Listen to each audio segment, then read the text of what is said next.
একটা গাছ এত সুন্দর হতে পারে, মাশাআল্লাহ। বলেছিলাম না শেয়ার করব, এই যে এখনো রেখে দিয়েছি। এটা হচ্ছে রাতের বেলায় খোলসের মতন করে এই পাতাটাকে ঢেকে রেখেছিল। তারপর সকালবেলা ঘুম থেকে উঠে দেখি এই খোলস থেকে এই পাতাটা বের হয়ে এসেছে। আর এই তো এখনো নতুন আরেকটা পাতার কুড়ি কুড়ি বের হচ্ছে। এই গাছটা যখন কিনেছিলাম খুব ওয়েট করছিলাম যে কখন নতুন পাতা আসবে, কখন দেখব। আর এই তো লাল খয়েরি পাতা, ক্যামেরাতে বোঝা যাচ্ছে না, একটু কালো কালো, বাট এটা একটা লাল খয়েরি। এই যে এটা হচ্ছে নতুন পাতা, একদম মানে এই কালারটা না এক্সপ্লেন করার মতো না।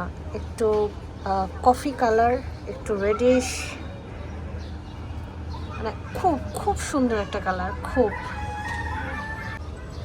এটাকে এখানে রেখে দিই।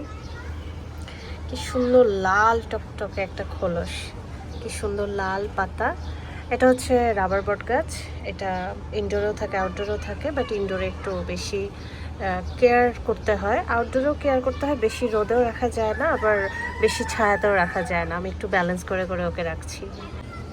আজকে সকালে আমার বারান্দায় ফুটলো অপরাজিতা।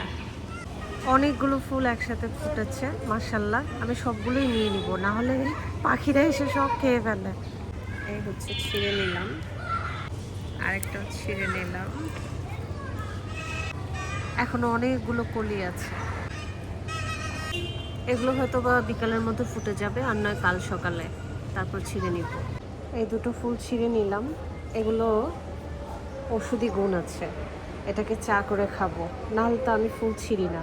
আবার পাখিদের অত্যাচারও থাকতে পারি না, ওরা এসে সব খেয়ে নেয়, নয় ফেলে দেয়।